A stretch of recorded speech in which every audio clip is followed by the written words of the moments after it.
for thousands of years at this point in our history, people have begun to ask, why are we here? What is the purpose of life? Does God have a plan for me?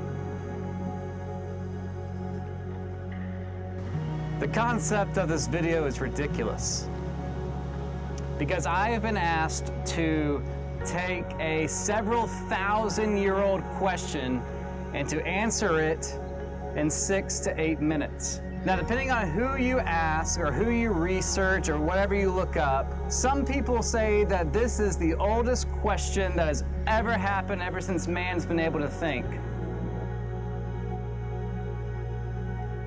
Some people have said, no, this is more of a luxury question. You didn't get to ask this question until relatively early.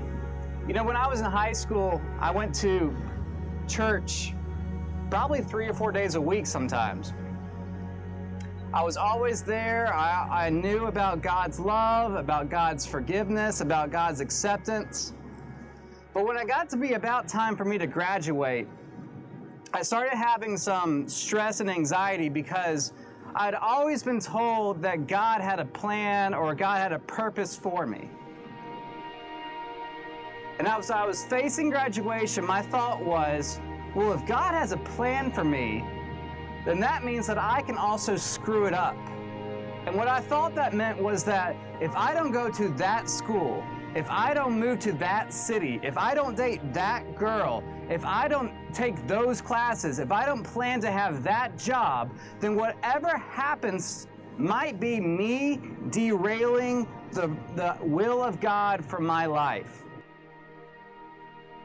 The scripture that you just read with your group is one that, if you're like me and grew up in church, you've probably heard it over and over again. And if you didn't grow up in church, you've probably heard it quoted at some point.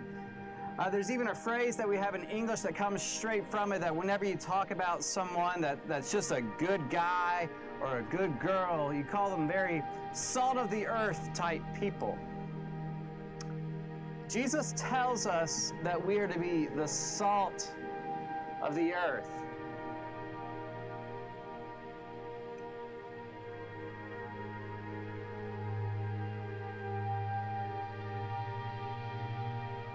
You know, salt does a lot of things, but something it definitely always does is that salt adds flavor. I'm sure you've had mashed potatoes before, and you take a bite and they are just disgusting, but then you sprinkle a little bit of salt on there, and suddenly they're the most tasty thing you've ever had. I think that is the purpose for our lives.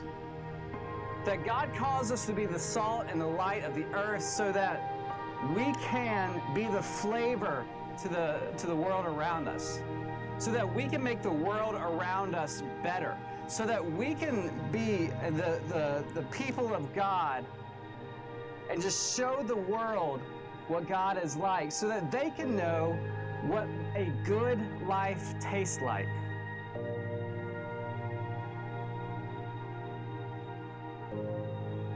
If there's a purpose for us, if God has a will for us, it's not that this person over there, that person should be a lawyer, and that person should be homeless, and that person should be a stay-at-home parent, and that person should be a doctor, and that person should struggle all their lives. That's not what we talk about when we mean that God has a purpose for our lives. That's not the real question that we're asking when we're saying, why are we here? We're called to know God, grow in God, and show God. That's the will of God for our lives.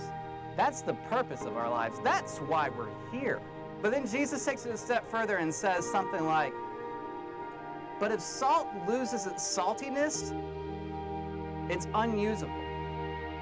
And sometimes we go through our lives and we just are not adding to the flavor of the world, but we're detracting from it.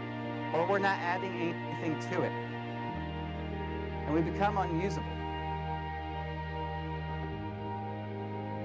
So, are you fulfilling God's will in your life? Are you fulfilling the purpose of God's will? Not that you should become this person or that you should have this job or that job or go to that school or this school or date this person or marry this person.